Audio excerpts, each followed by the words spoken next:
For the gliding champion of Mondstadt!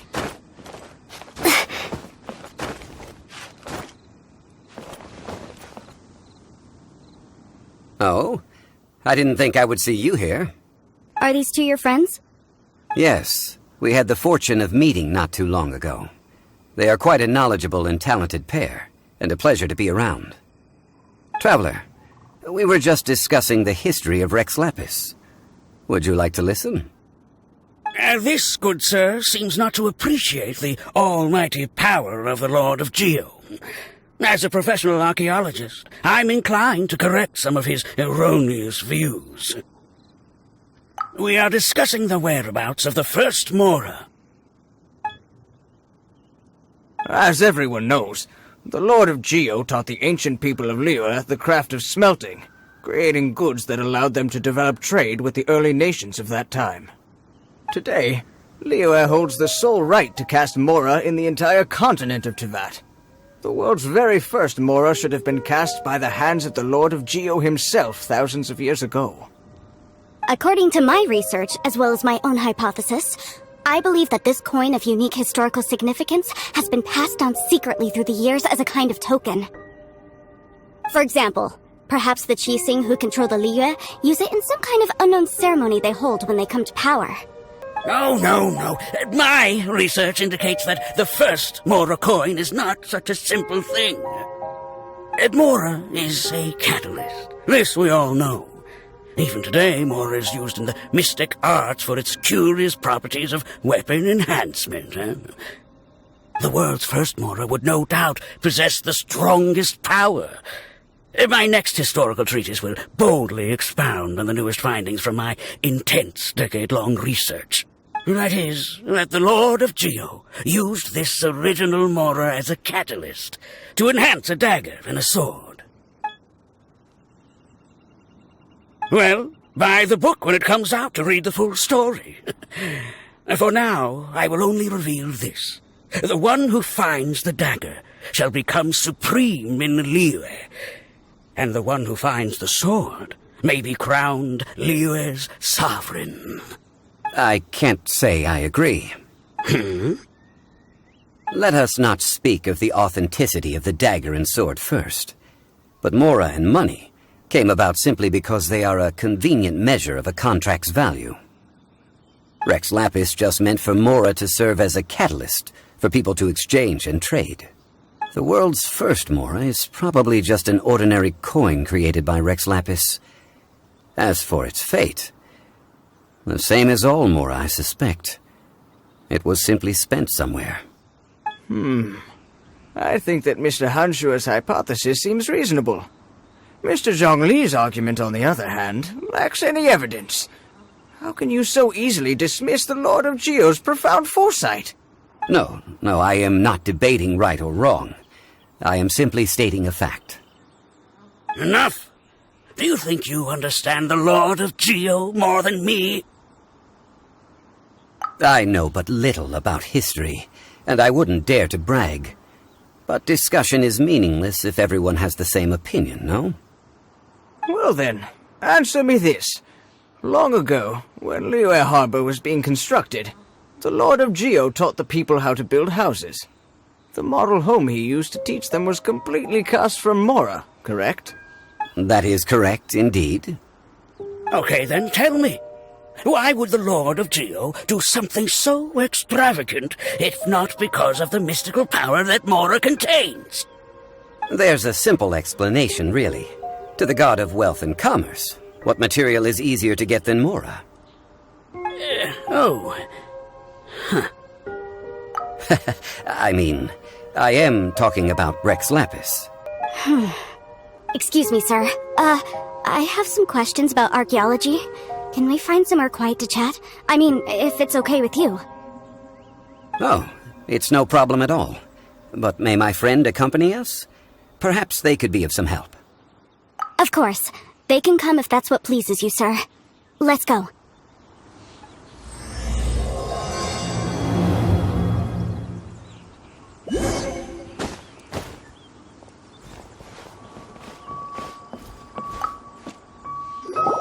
What I'm about to say is a bit disrespectful of the Lord of Geo and would draw a lot of angry looks.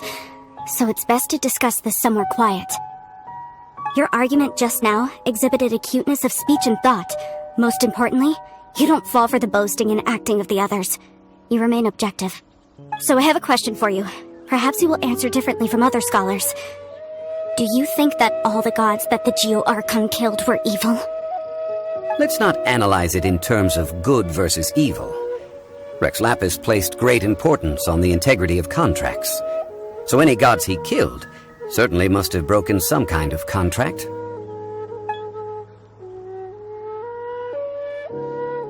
But when I was doing some research, I learned about the legend of the god of salt. The god of salt, Havria, was a very kind god, but she encountered Morax one day in battle. Morax used a rather underhanded trick to assassinate her. This bit of history is a long story.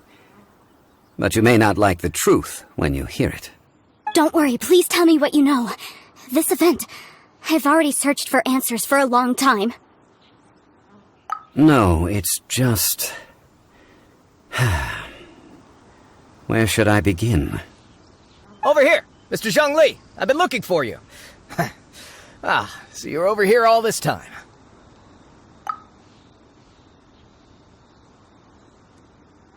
First of all, I'm not holding a weapon.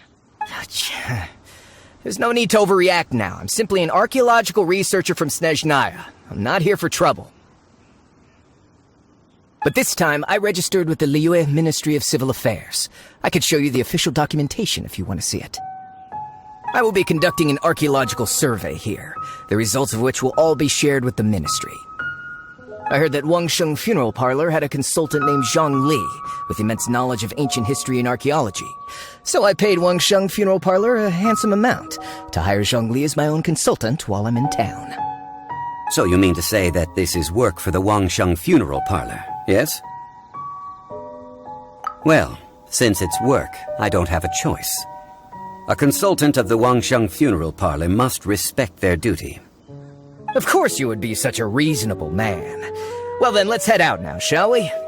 Wait, if you are studying archaeology, can I go too? I am also a scholar in this field, so I can help. That will give us a chance to continue the topic we were just discussing. Oh, and you should tag along too. This experience may be of help to you on your future adventures. It is a story from before the rise of the Seven. Although the god of salt has already perished, it will still be a meaningful experience for your journey. Wait. This is an archaeological expedition, not a tour group. That's too many people. But this friend of mine has a treasure-finding talent, surpassed by no one. It will surely be of great help to us. Oh? What talent? If my friend espies a treasure chest, they will absolutely find a way to open it. Well, that is quite enticing. All right, then. Well, let's go. There's no time to waste. When the Overlord of the Vortex was crushed by the Jade Chamber recently, perhaps something of interest was washed ashore. An ancient artifact would be good. Traces of ancient activity would be great. But a piece of the god's limb would be even better. Who knows what surprises we may find.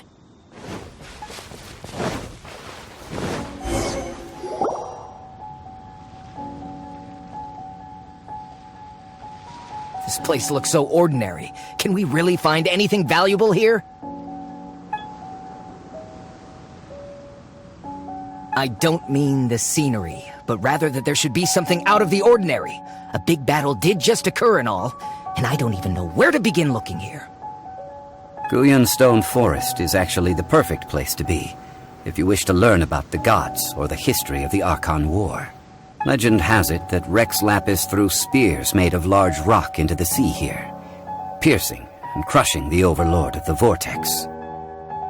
After many years of wind erosion, those stone spears have turned into the unique rock formations we see now. What we see now is just the part of them that remains. The stone spears hurled by Rex Lapis all those years ago were much greater, both in number and in size. But due to the different angles they landed at, their large centers of mass, erosion by seawater, and years of gravity, many of them have been completely swallowed by the sea. So besides wind erosion, the initial collapsing of the stone spears also played a big part in the formation of Guyan Stone Forest.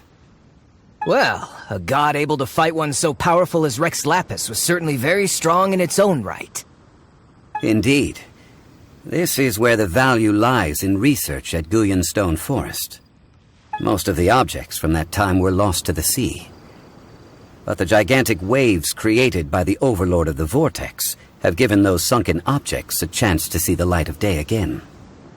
So you're saying that if we look carefully, we'll be able to get very, very rich rich with archaeological knowledge and historical value, yes? That's all I seek in life. Well, since we brought so many people, I think it would be best to split up and look. Okay then. I will go with my friend here. Although I have a smattering of knowledge in various disciplines, when it comes to archaeology, I can't compete with the expert here. Huh? Me? What's the matter? This is your profession. Why are you so surprised? I get it. I'll escort him then. Okay. If we find anything valuable or rare, let's meet on the shore opposite from here.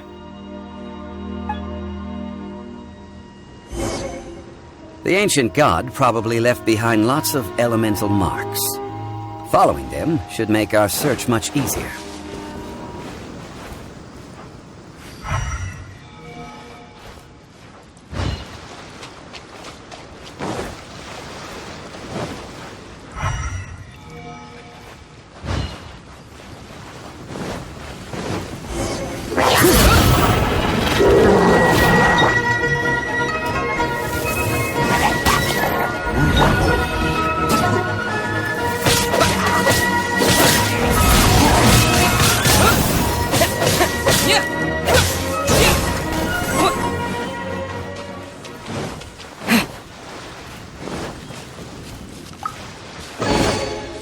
Guyan Stone Forest is a place where a god was defeated, and its remnants still affect the area to this day.